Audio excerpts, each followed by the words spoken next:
France Culture. De l'histoire. Xavier Mauduit. Universel ou colonial, des expositions pour exhiber les empires. Quelle place pour les colonies dans ces expositions universelles ? Quelle place aussi pour des hommes et des femmes venus du bout du monde ? C'est une histoire incarnée qui nous intéresse aujourd'hui, celle de ces expositions coloniales, universelles, humaines et déshumaines.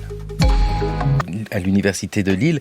Et bonjour Nadia Vargaftig. Bonjour. Vous êtes maîtresse de conférences en histoire contemporaine à l'Université de Reims, Champagne, Ardennes. Je voudrais une précision tout de suite. On parle d'exposition coloniale, d'exposition universelle. Tout ça, ça se mélange. Est-ce qu'il y a une distinction à faire ? Alors peut-être déjà dans le temps. Isabelle Surin. Oui, alors la place du colonial dans les expositions a progressé dans les dernières décennies du 19e siècle. Et ce qu'on voit apparaître, c'est des sections coloniales, proprement dites, dans les expositions universelles, avant que n'apparaissent des expositions proprement coloniales. Souvent plutôt dans des organisées par des municipalités, des chambres de commerce, comme à Lyon, à Marseille, puis ensuite celle fameuse de Paris en 1931. Mais au début, on n'a vraiment que des sections coloniales qui peuvent occuper une place importante, comme celle de 1889 sur l'esplanade des Invalides, par exemple. Oui, parce qu'on peut dire que cette histoire de la colonisation transparaît dans l'histoire des expositions universelles. La première, c'est 1851 à Londres. C'est pas la période où la colonisation est la plus avancée, elle est déjà présente, mais on voit au fur et à mesure du temps la place laissée aux colonies de plus importante dans ces expositions. Oui, je pense qu'il faut peut-être retenir une date. C'est celle de la conférence de Berlin qui permet quand même de donner une première visibilité, enfin une forte visibilité publique à ces sections coloniales qui effectivement s'émancipent un peu et deviennent pour certaines des expositions coloniales avec une terminologie qui va devenir effectivement de plus en plus complexe. Donc on continue à produire des sections coloniales dans les expositions universelles et on voit en même temps, comme le disait Isabelle, se développer des expositions coloniales souvent de plus petite envergure ou d'initiatives privées et ceci à travers toute l'Europe.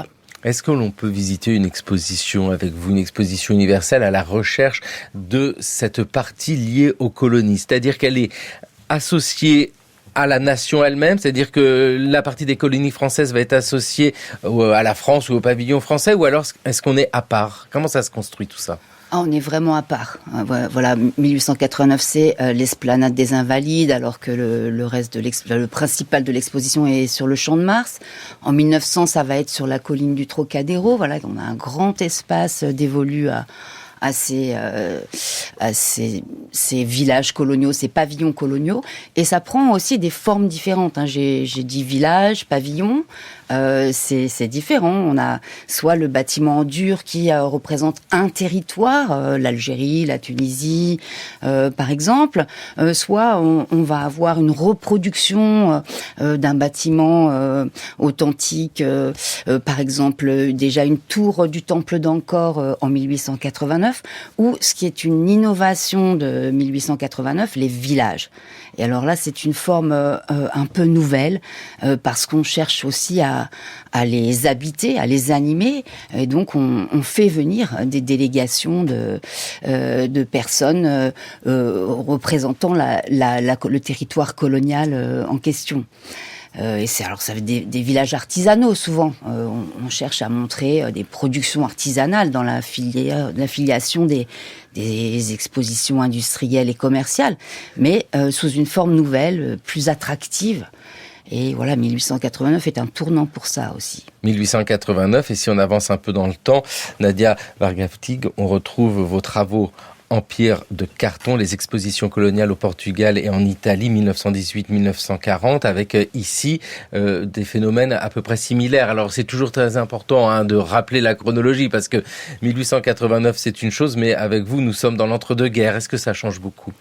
Alors, il y a une exposition à laquelle on peut penser, c'est l'exposition portugaise de 1940 qui s'appelle l'exposition du monde portugais, donc qui n'est pas intitulée exposition coloniale parce qu'en réalité, elle réfléchit sur ce que c'est qu'être portugais, sur l'identité, la question de l'identité, au moment où le reste de l'Europe est en guerre. Donc évidemment, le contexte est absolument différent, mais là où il y a quelque chose d'assez similaire avec les expositions de la fin du 19e siècle, c'est que la section coloniale est aussi à part. Ce qui ne veut pas dire que la question coloniale n'est pas transversale et qu'elle traverse pas toute l'histoire, évidemment, telle que les Portugais et telle que le régime portugais se la raconte d'une certaine façon. Mais il y a une section coloniale qui répond toujours à ces standards, notamment le fait de faire venir des ressortissants, de recréer des vies authentiques, de les faire travailler sous le regard des visiteurs.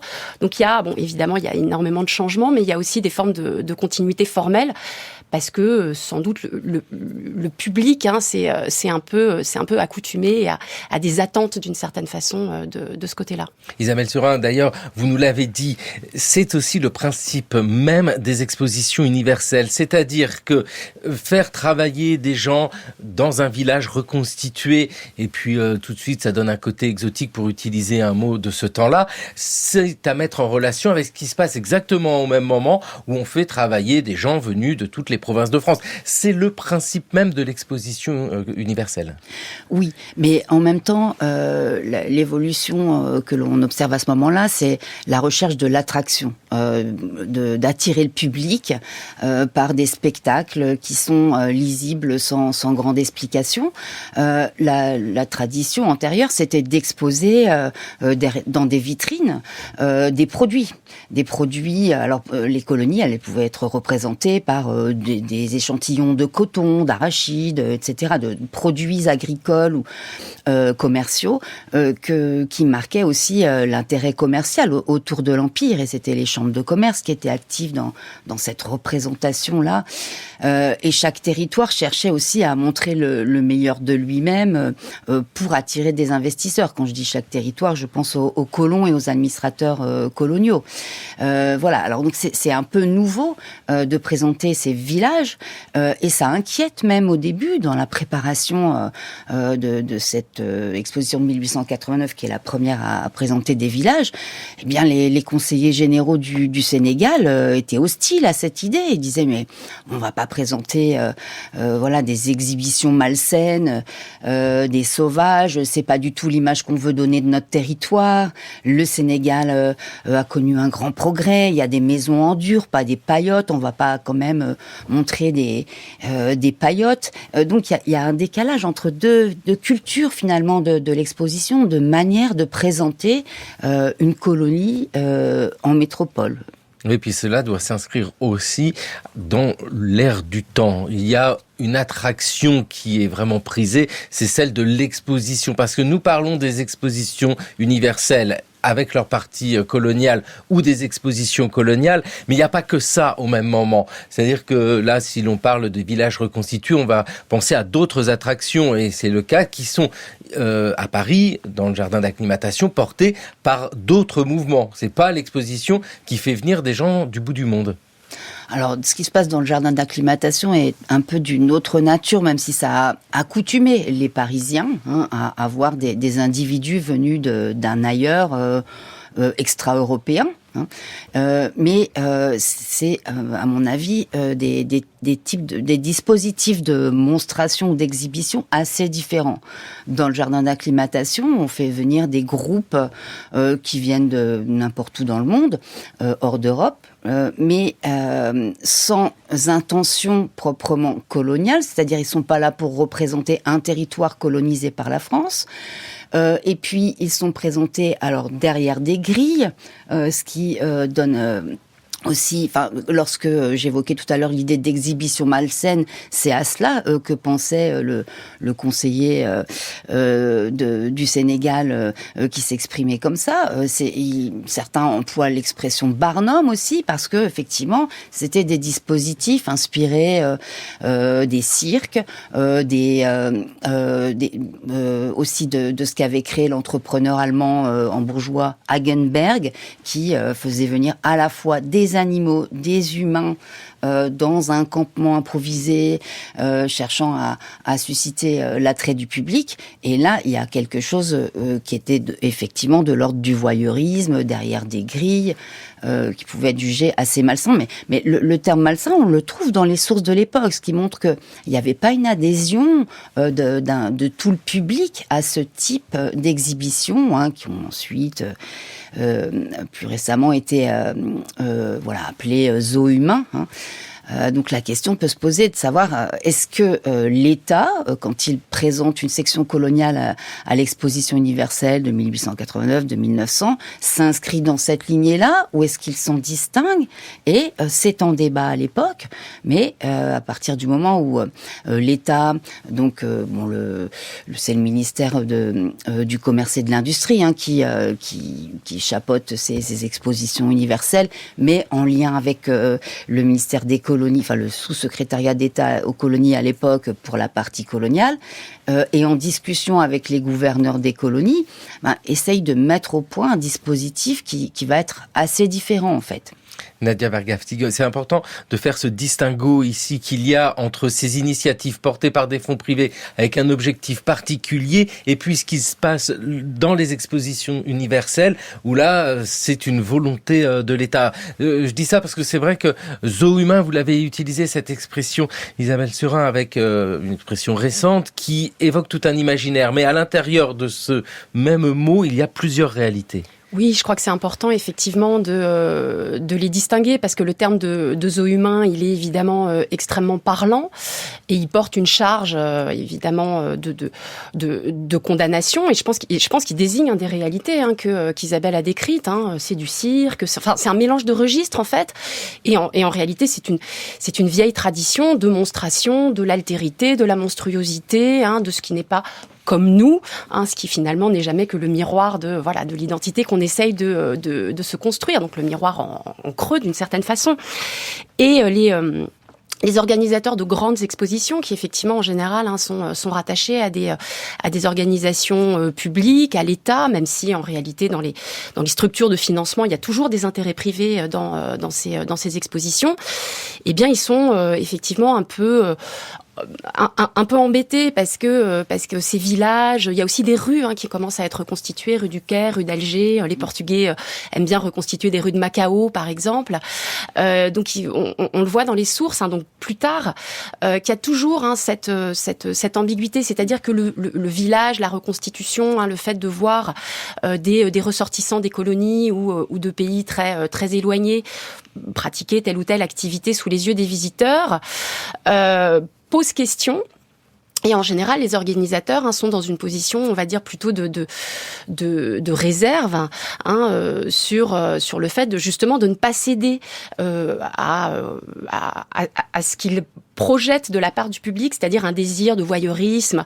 Je vais utiliser l'expression de l'époque, mais un des commissaires d'une des expositions de Porto de 1934 disait les visiteurs vont venir voir des nègres et nous, on va leur montrer que la colonisation portugaise, c'est beaucoup plus que ça, c'est beaucoup mieux que ça, ça va bien au-delà, c'est un projet de civilisation, etc., etc.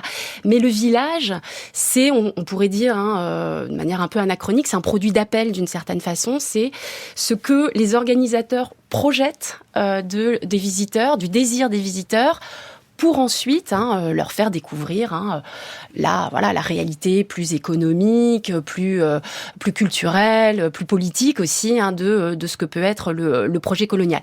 Donc il y a vraiment des formes d'ambiguïté. Ils sont eux-mêmes pas très au clair sur ce qu'ils attendent et ça se voit notamment dans les archives, dans les sources quand il est question de recruter, c'est-à-dire quand il faut caster d'une certaine façon les ressortissants, qu'est-ce qui va être mis en avant? Est-ce que c'est plutôt la dimension ethnographique? Est-ce qu'on va aller chercher des tatouages, des scarifications, du vêtement, de la coiffure, etc. Ou est-ce que c'est plutôt les savoir-faire, l'artisanat, le fait qu'il y a des artistes, qu'il y a des musiciens, qu'il y a des danseurs? Donc voilà, je crois que l'ambiguïté, elle traverse la période, elle traverse les décennies, elle traverse l'Europe aussi d'une manière générale.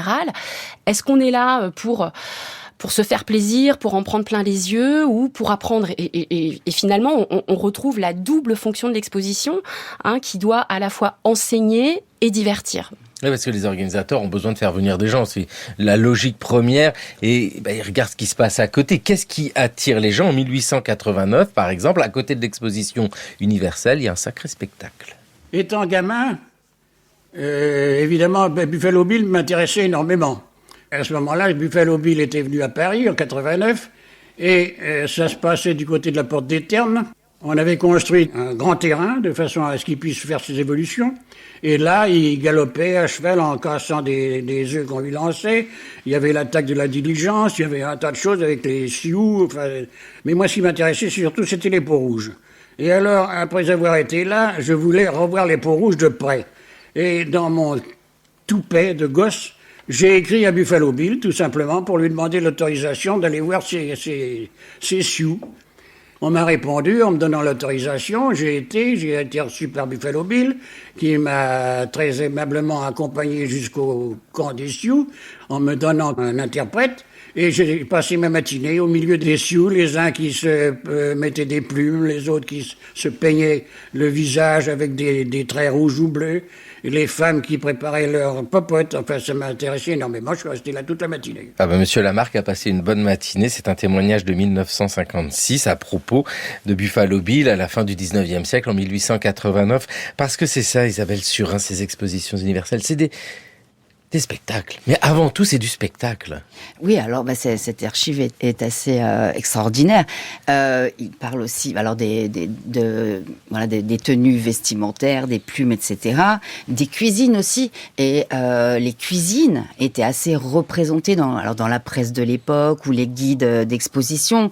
Aller observer la manière dont les gens faisaient leur cuisine. Parce que dans les villages, il y avait des cuisinières qui préparaient la nourriture pour les gens qui étaient là, et cette question de l'altérité liée à l'alimentation était toujours assez remarquée.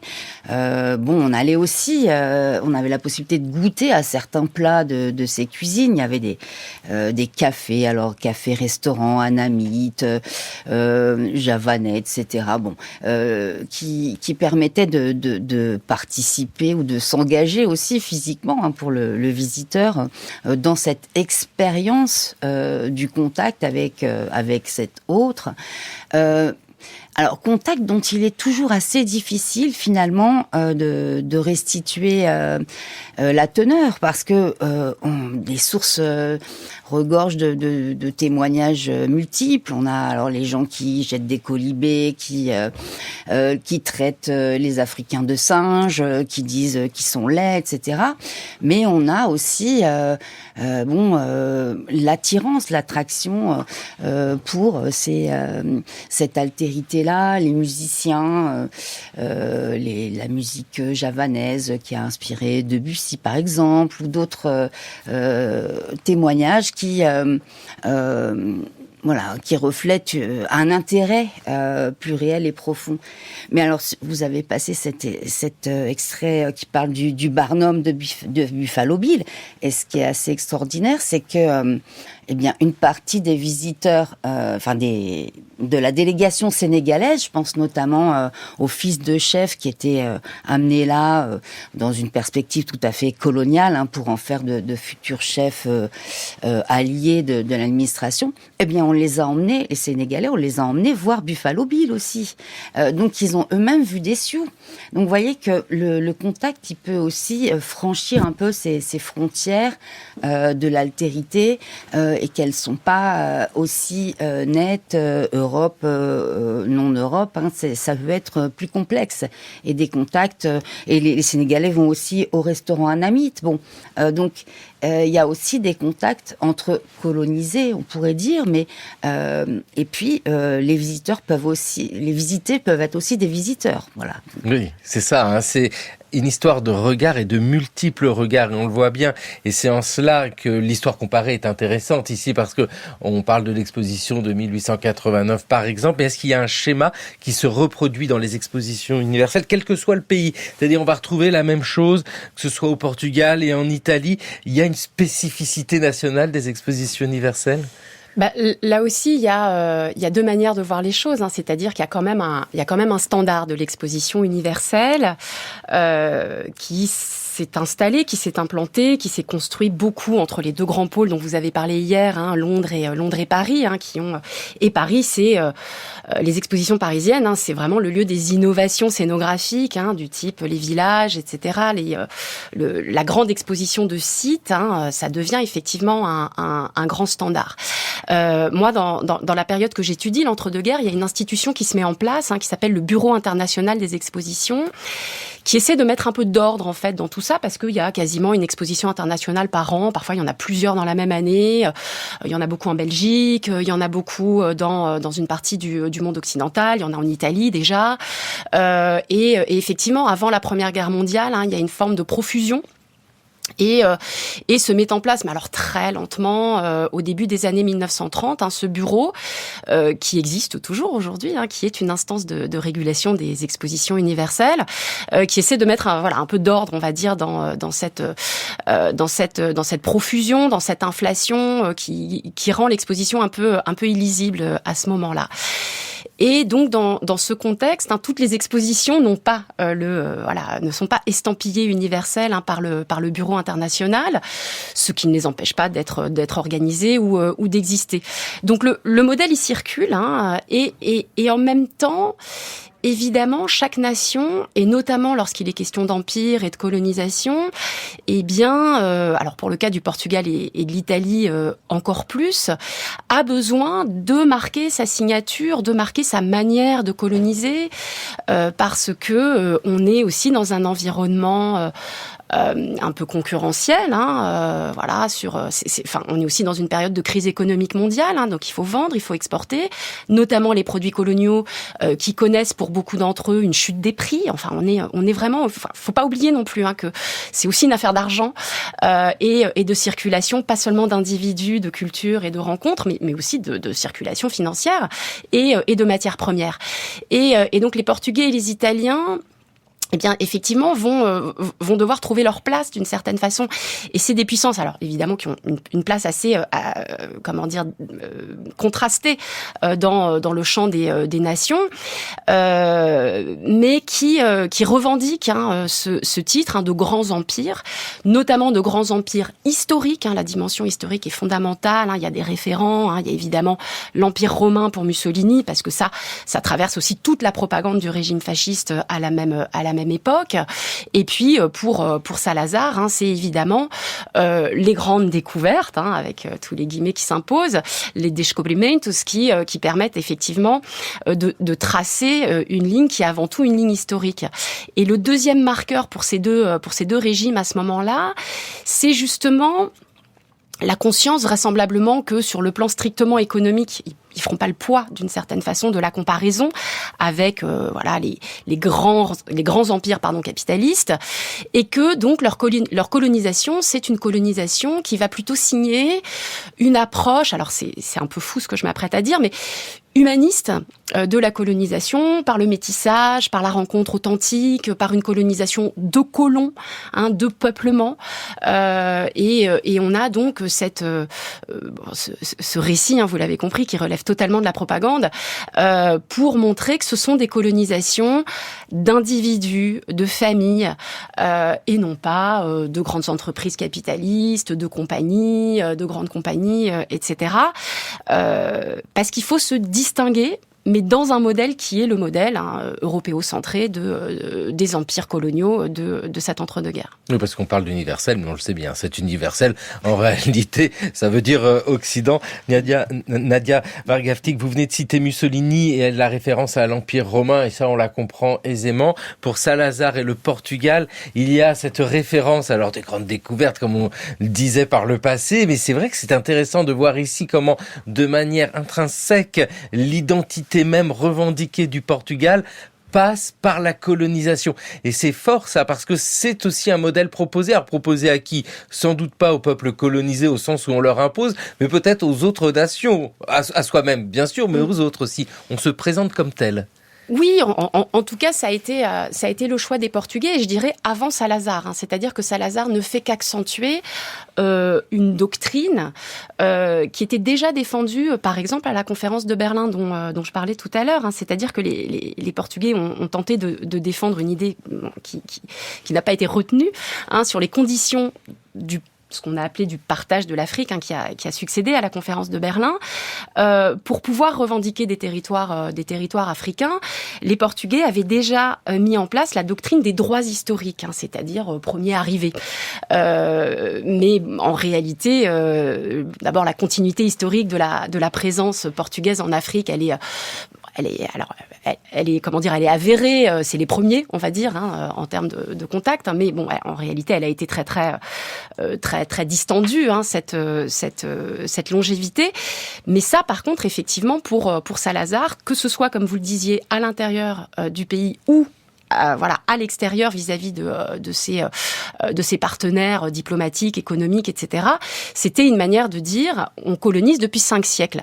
Mais c'est un piège en fait, parce que dire on colonise depuis 5 siècles et vouloir montrer des Africains qui finalement sont à un degré de civilisation finalement peu avancé dans les standards européens, ça peut un peu se retourner contre sa propre propagande pour dire après tout qu'est-ce que vous faites depuis 5 siècles. Ah oui, parce que ça c'est vrai que c'est toute la question avec ce choix-là de montrer ces villages et ces gens dans ces villages, parce que, nous le disions, c'est une histoire extrêmement humaine. Isabelle Surin, vous êtes l'autrice de Dévoiler l'Afrique, lieu et pratique de l'exploration. Et puis, vous avez co-dirigé avec François-Xavier Fauvel l'Atlas historique de l'Afrique chez Autrement.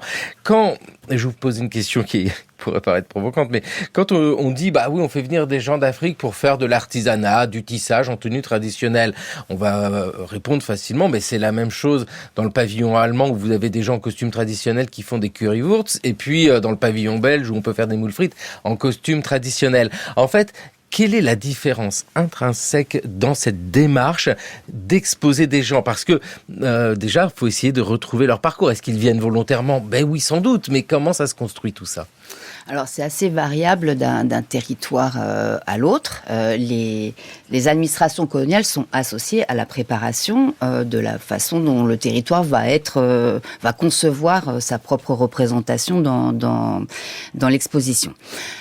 Concernant le Sénégal, alors c'est un territoire assez particulier parce que c'est à la fois une vieille et une nouvelle colonie, au sens où ça a été un comptoir sous l'Ancien Régime, Saint-Louis du Sénégal à l'embouchure, qui a longtemps été la capitale de ce Sénégal, avec le commerce sur le fleuve, le commerce de la gomme qui se développe au début du 19e siècle, et qui prend le relais de la traite transatlantique des siècles précédents.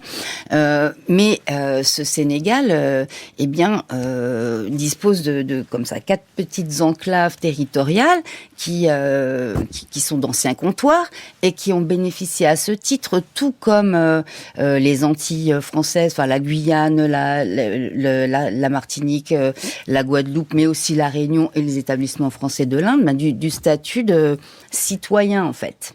C'est-à-dire qu'ils élisent un député, ils ont un conseil général, et parmi les gens qui sont venus comme artisans dans le village de 1889, il y en avait un, Sambala Obetiam, qui était un petit peu l'orfèvre et le chef de la délégation de l'artisan, qui revendiquait ça, qui disait mais moi je suis citoyen monsieur, et figurez-vous que je suis inscrit à l'état civil, et mon fils aussi, il vient avec son fils, qui est aussi un peu son apprenti.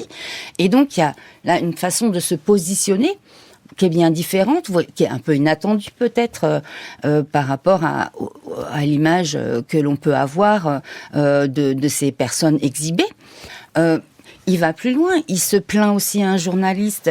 Alors, pas des conditions de logement, mais d'être exhibé, dit-il, dans des paillotes. Parce que ça le choque, parce que tout comme les conseillers généraux du Sénégal qui étaient méfiants devant cette forme du village, il dit mais nous, moi j'habite Saint-Louis, mais on a des maisons en dur, les paillotes, le service d'hygiène les a déjà fait supprimer, et on voudrait me faire présenter mon artisanat dans un décor qui est pas du tout le mien en fait. Effectivement, on a reconstitué des cases et qui correspondent plutôt aux espaces ruraux à l'intérieur du Sénégal, qui sont de conquête beaucoup plus récente en réalité, et puis qui ont une morphologie très différente. Lui, c'est un urbain, un citoyen, et il l'affirme. Donc voilà, ça peut déjà surprendre un petit peu.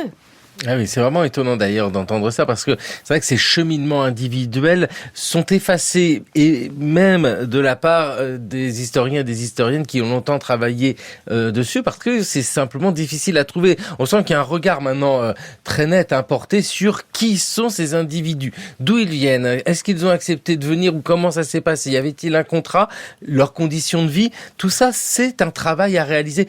C'est difficile, hein. Ça manque de sources peut-être pour faire ces études. Oui. Et alors il y a peu de sources, mais quand on les trouve, on est content. Mais effectivement, il y a assez peu de sources. C'est difficile d'entendre cette parole-là parce que c'est une parole d'abord qui est souvent confisquée, parce que vous dites on les individualise pas beaucoup, et en même temps les organisateurs d'expositions ont aussi intérêt parfois à individualiser et à raconter des parcours, mais évidemment à travers des narrations qui sont complètement construites et complètement maîtrisées. Donc évidemment, nous, notre travail, c'est plutôt d'aller chercher l'envers de tout ça et de trouver des sources qui permettent de reconstituer les conditions réelles de recrutement, de voyage, de séjour, de retour. Et lorsqu'on tombe effectivement sur quelques pépites de ce type-là, on est content, parce que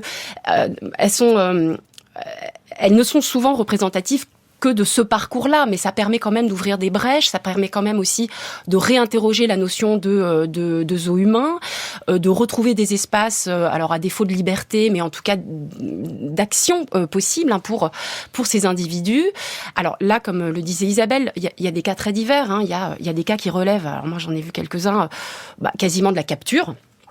Donc il y a des groupes dont on a besoin et qu'on capture quasiment pour les faire venir en métropole. Et puis il y a des cas où au contraire il est possible de négocier le montant de la gratification, de négocier dans quelle classe du paquebot on va pouvoir voyager, les conditions de liberté aussi au sein de l'exposition. Il y a des individus qui sont autorisés, des groupes ou des individus qui sont autorisés à quitter l'espace de l'exposition pour mener telle ou telle activité. Alors c'est souvent très rare, c'est souvent de l'ordre de l'exception, et c'est toujours dans un cadre de domination. Ça, il faut quand même pas l'oublier. On n'est jamais dans un rapport contractuel d'égal à égal. Ça, c'est quand même essentiel de le rappeler. Mais ça n'est pas que un pouvoir absolument écrasant et vertical qui s'exerce sur ces individus. Il y en a qui font le mur. Il y en a qui repartent avant la fin des expositions parce qu'ils sont pas satisfaits des conditions d'exposition. Donc l'intérêt effectivement d'aller traquer ces sources qu'on trouve pas dans la presse, qu'on trouve pas dans la propagande, qu'on trouve pas dans les guides et les catalogues officiels, c'est d'introduire des formes de nuances et d'aller chercher des interactions qui sont quand même un peu plus complexes. Voilà, parce que effectivement, on ne peut pas généraliser. Cette complexité-là fait l'intérêt du sujet. Il y a des parcours individuels. Est-ce qu'on a une idée des conditions de vie, je pense à l'exposition de 1889, de ces populations colonisées et emmenées en France? Alors, on sait qu'on a construit des baraquements derrière les villages pour les loger, avec des chalits et des matelas.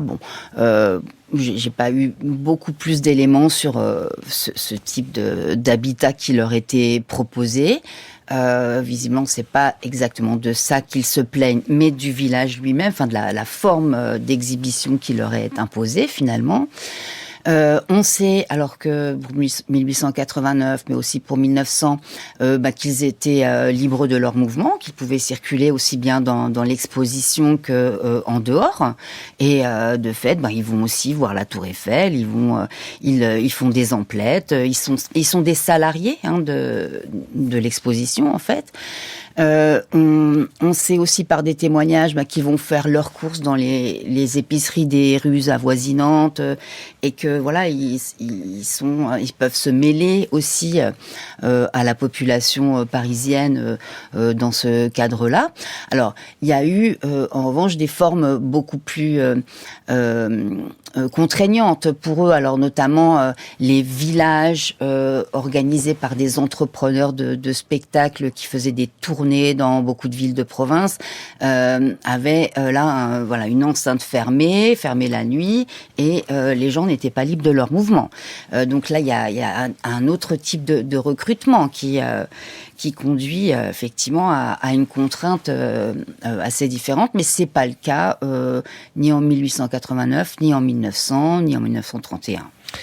Universelle et coloniale, des expositions pour exhiber les empires, direction l'exposition universelle de 1900 à Paris. Du premier étage de la Tour Eiffel, la vue s'étendait de l'autre côté de la Seine sur toute la colline de Chaillot où se trouvaient réunis les pavillons des colonies. Au loin, la Grande Roue, précédé d'huissiers en culotte courte, le président Loubet quitte le palais des Fêtes. C'était une grande salle circulaire couverte d'une coupole de 90 mètres de diamètre. C'est de là que partaient d'innombrables défilés folkloriques. Mais que symbolise ce dernier cortège précédé d'un amite ?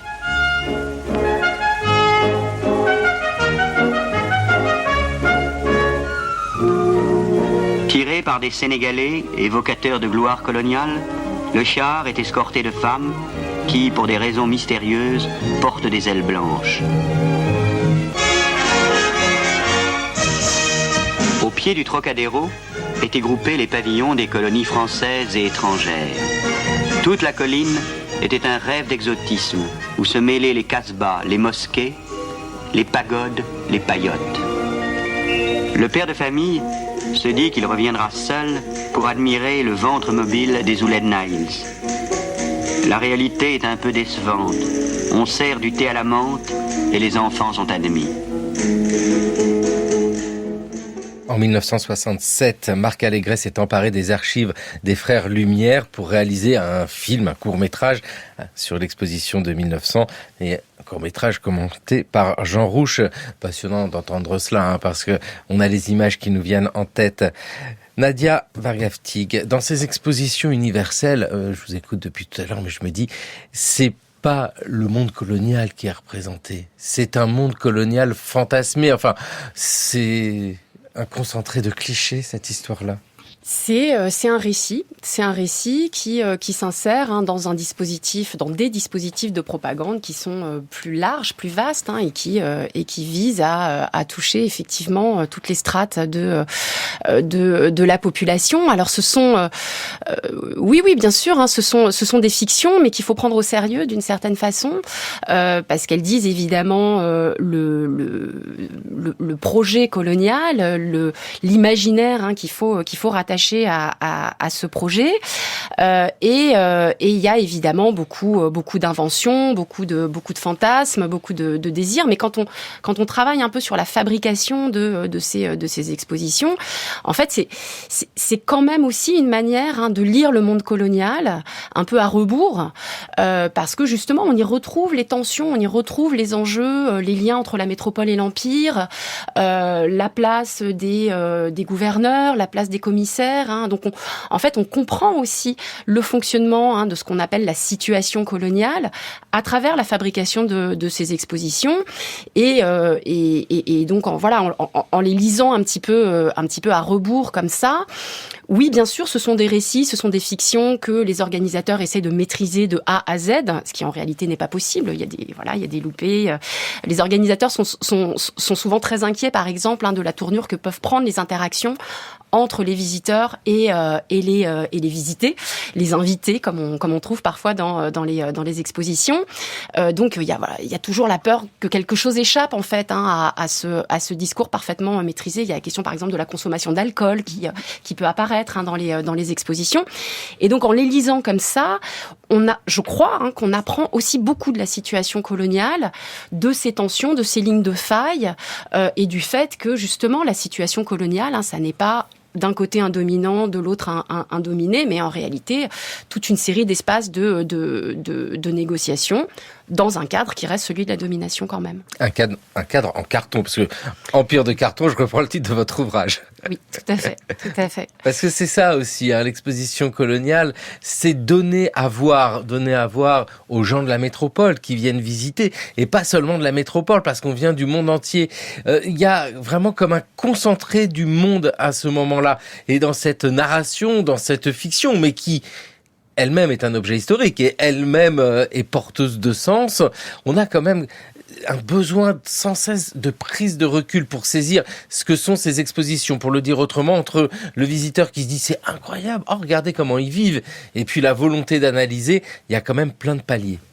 Alors, ce qui est sûr, c'est qu'on est dans un contexte non seulement colonial ou de construction d'empires coloniaux où s'est installé depuis la deuxième moitié du 19e siècle très nettement, ou même antérieurement, un sentiment de supériorité qu'ont les Européens et qui est bien ancré. Donc ces visiteurs, ils arrivent porteurs aussi de tout cet imaginaire façonné par un regard sur l'autre qui hiérarchise. Alors, en même temps, la volonté des commissaires d'exposition pour les sections coloniales, c'est de donner à voir la diversité de l'Empire et de faire comme une espèce de creuset à partir de cette diversité, de juxtaposer donc des villages, des pavillons, des architectures différentes, des ambiances sonores et gustatives différentes, de donner à sentir tout ça, d'enseigner par l'expérience sensorielle, on peut dire. Voilà, il est très difficile de savoir exactement ce qu'en retenaient les gens. Et puis, les attitudes pouvaient être assez variées. Mais alors, certains disaient, c'est une foire à gogo, qu'est-ce que c'est que ce Capharnaüm où se côtoient des gens si différents, des habitats si différents, on n'y comprend rien, et puis on est assailli par toutes ces sensations bizarres. Donc il y a vraiment l'idée que cette synthèse et cette unité peut aussi donner l'impression d'un bazar complètement hétérogène. Donc on est dans une tension entre la République qui veut montrer son empire comme une unité et puis cette diversité, ce foisonnement qui peut surprendre le public aussi. Et puis parmi ces tensions, c'est ce que vous évoquiez, Nadia Varga-Ftig, il y a l'idée qu'il faut montrer à la fois des populations qu'il faut conduire sur la voie de la civilisation, mais dans le même temps montrer que cette colonisation est bénéfique pour ces populations. C'est le cas des expositions coloniales au Portugal et en Italie, parce que c'est cette tension-là entre, pour le Portugal, le Mozambique par exemple, pour l'Italie, l'Éthiopie. Qu'est-ce qu'on va montrer ?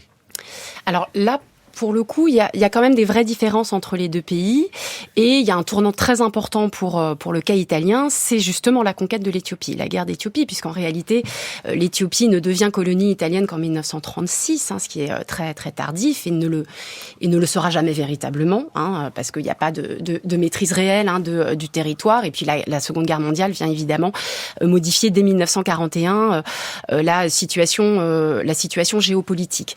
Donc là, il y a quand même des situations qui sont assez distinctes pour l'Italie, qui organise une grande exposition, elle aussi en 1940 à Naples, une exposition qui elle aussi n'a pas pour intitulé exposition coloniale, mais une exposition des terres italiennes d'outre-mer, ce qui n'est pas exactement la même chose, ce qui permet en fait de parler d'émigration, ce qui permet de parler de la présence de l'Italie dans le monde, finalement un petit peu dans la même terminologie que le Portugal.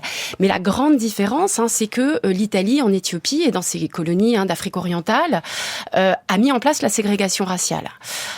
Et ça, évidemment, ça va tout changer du point de vue du discours, y compris dans l'exposition des terres italiennes d'outre-mer.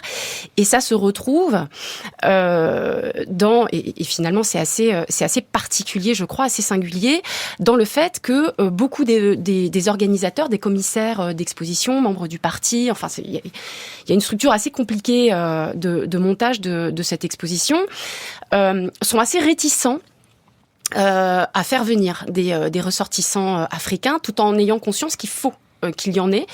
Et on retrouve très souvent dans les archives la mention « faire venir des ressortissants au strict minimum ».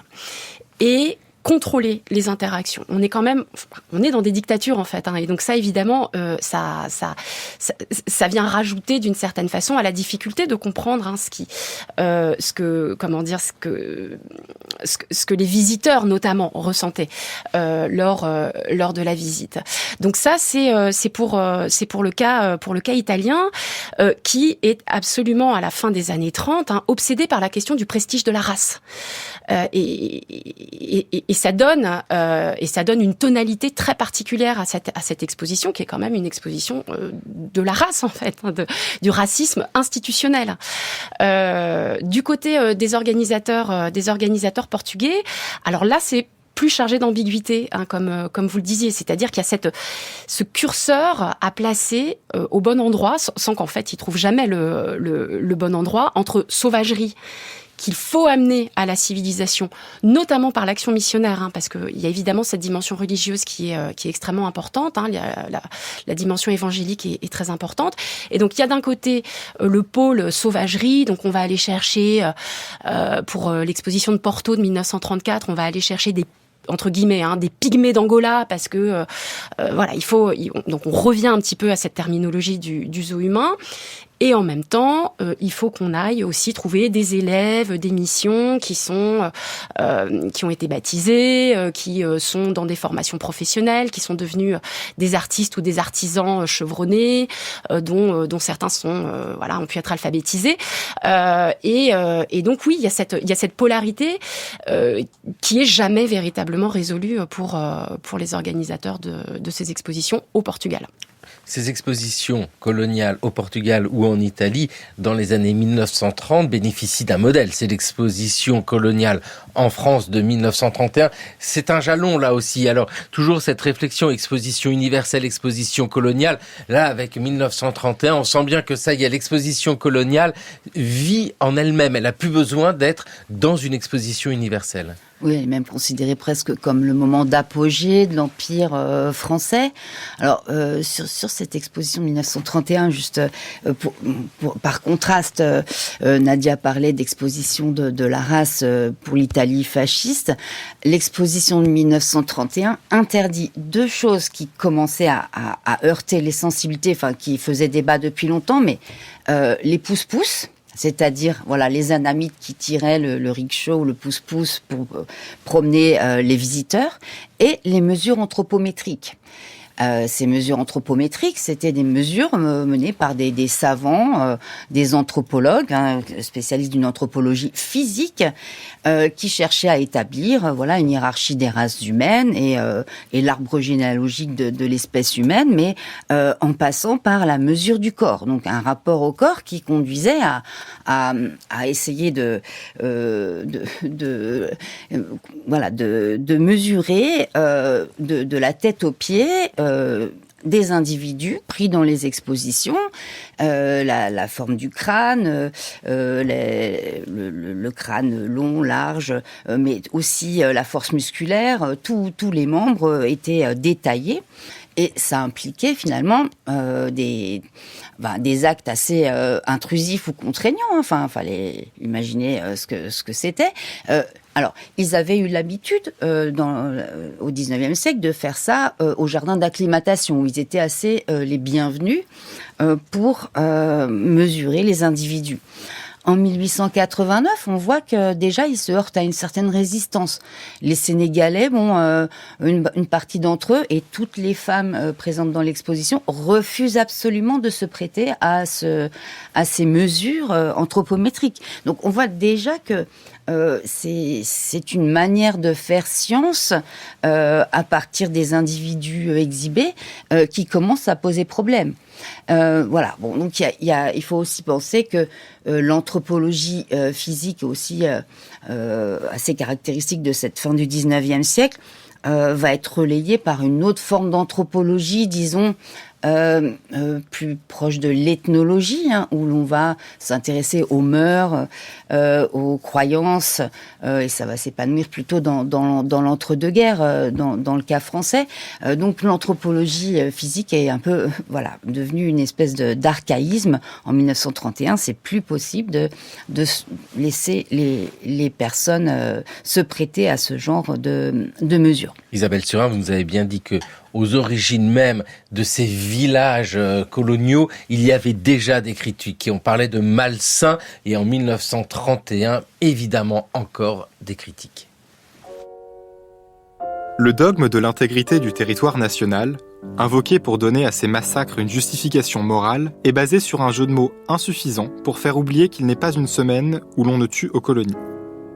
La présence sur l'estrade inaugurale de l'exposition coloniale, du président de la République, de l'empereur d'Annam, du cardinal archevêque de Paris et de plusieurs gouverneurs et soudards, en face du pavillon des missionnaires, de ceux de Citroën et Renault, exprime clairement la complicité de la bourgeoisie tout entière dans la naissance d'un concept nouveau et particulièrement intolérable, la Grande France.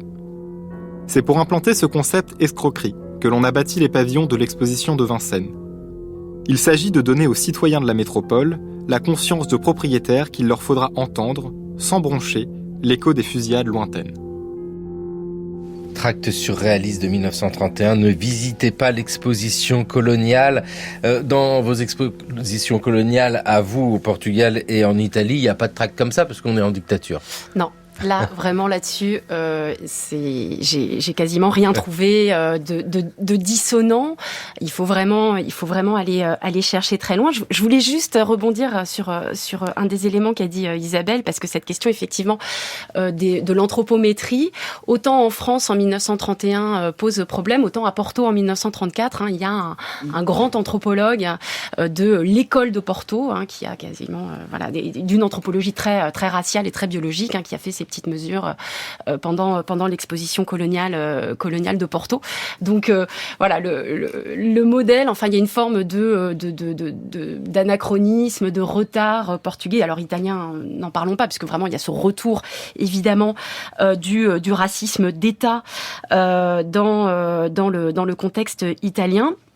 Mais il y a cette permanence en fait d'une approche biologique, raciale et métrique des populations qui visent à être classées, évidemment, en fonction de leur degré de civilisation, d'aptitude à tel ou tel travail de production. Mais pour revenir à la question des oppositions, non, effectivement, c'est compliqué.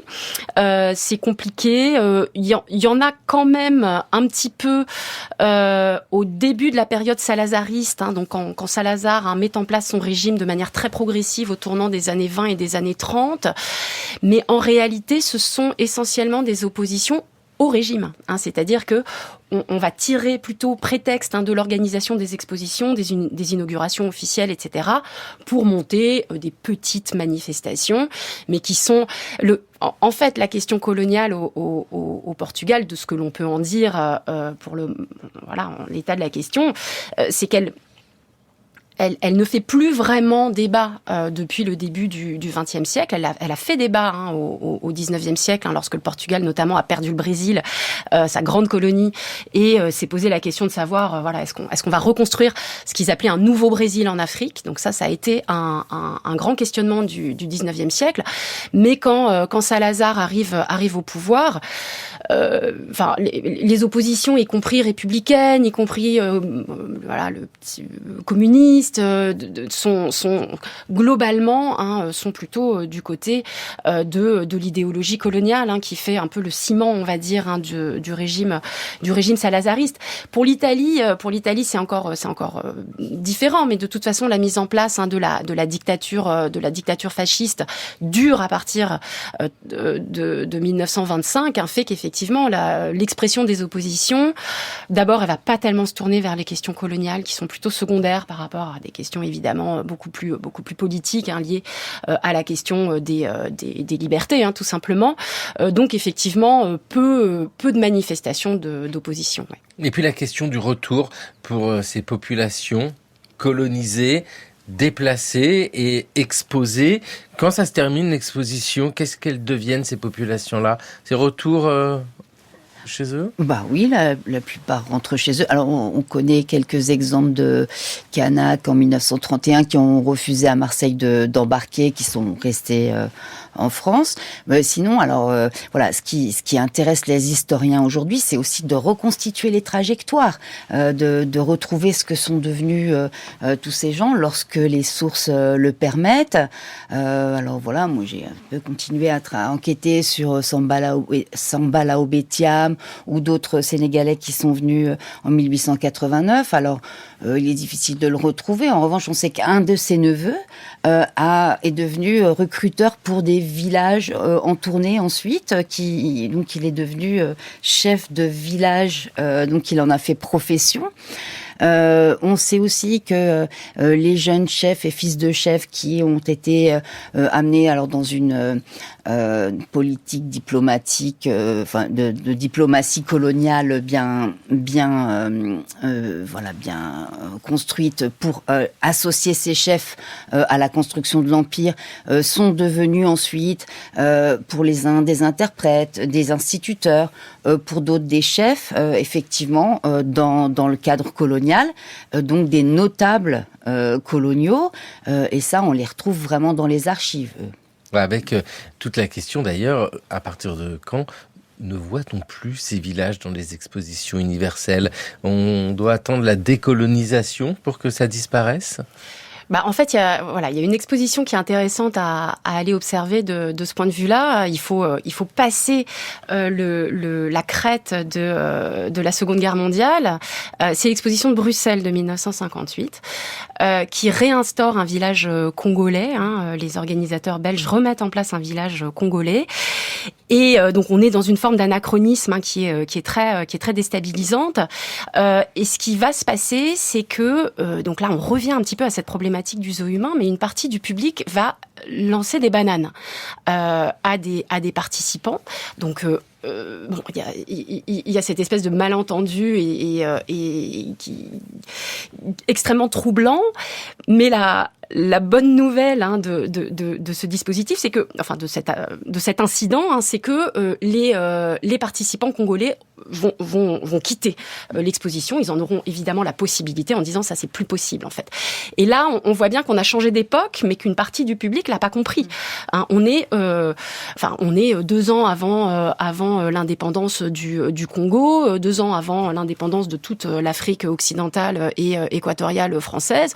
Bon, c'est le milieu de la guerre d'Algérie, ils le savent pas, mais nous on le sait, qui fait que, à partir de là, on peut considérer que les villages africains, dans ce moment d'émancipation, disparaissent après 58. Et on voit l'importance de l'effet de génération ici, quand on emmène un enfant voir une exposition universelle avec ce regard très particulier, cet enfant-là garde bien souvent ses idées beaucoup plus tard, 30, 40, 50, 60 ans, et on comprend ces phénomènes-là qui persiste. Et vous venez d'évoquer ces jets de bananes à l'exposition en 1958. On sait bien que encore aujourd'hui, on en a. Faudrait tirer toujours ces histoires de génération. Merci vivement à toutes les deux, Nadia Varga-Ftig et Isabelle Surin, pour tous ces éclaircissements sur ces expositions universelles et coloniales. Prochain épisode dans le cours de l'histoire, la foire des expositions universelles, ascenseur pour l'innovation et tapis roulant vers l'avenir.